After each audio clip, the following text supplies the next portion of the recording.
Queerest they ever did see was the night on the marge of Lake LaBarge that I cremated Sam McGee. Now, Sam McGee was from Tennessee, where the cotton blooms and blows.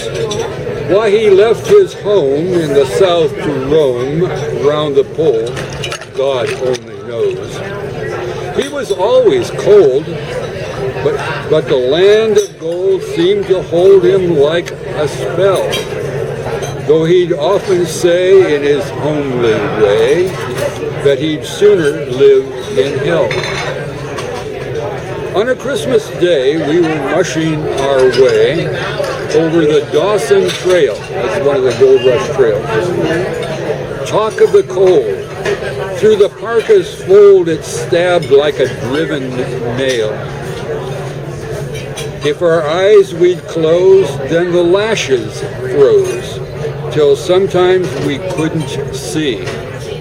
It wasn't much fun, but the only one to whimper was Sam McGee.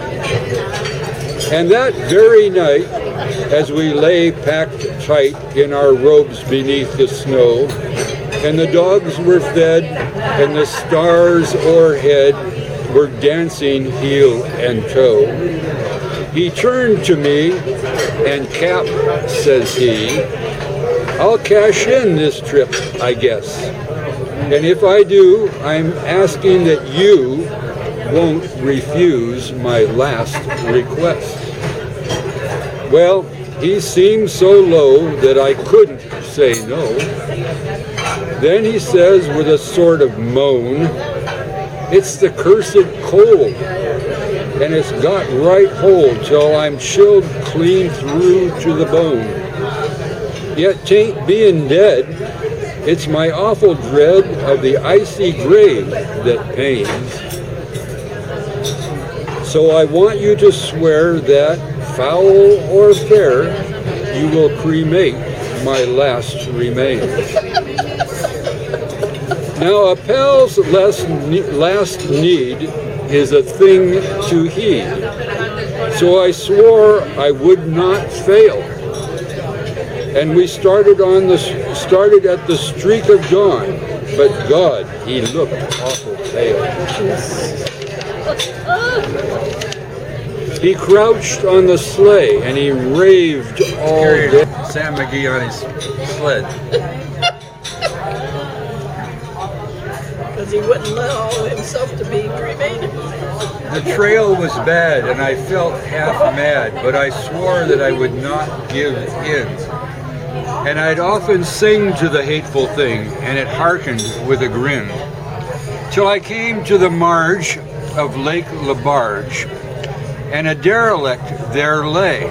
It was jammed in the ice, but I saw in a trice, and it was called the Alice May. And I looked at it, and I thought a bit, and I looked at my frozen chum. And there, said I, with a sudden cry, is my crematorium. Some planks I tore from the cabin floor, and I lit the boiler fire. Some coal I found that was laying around, and I heaped the fuel higher. The flames just soared and the furnace roared, such a blaze you've never seen. And I burrowed a hole in the glowing coal, and I stuffed in Sam McGee.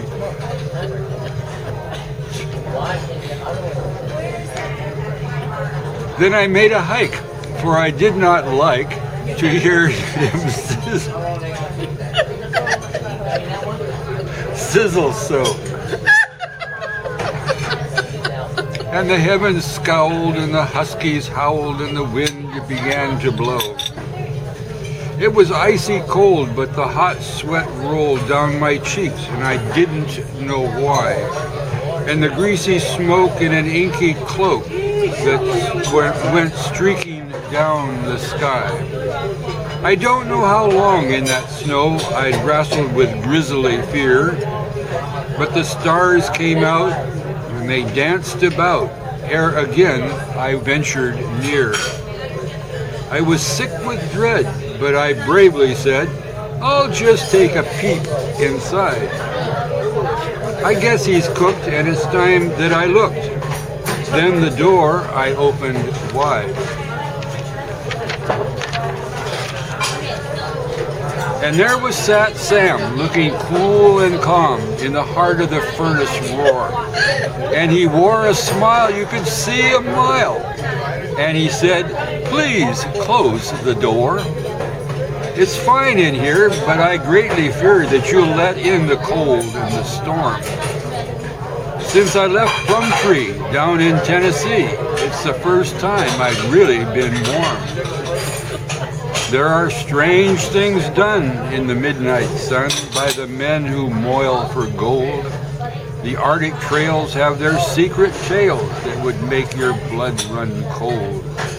The Northern Lights have seen queer sights, but the queerest they ever did see was the night on the marge of Lake LaBarge that I cremated Sam McGee.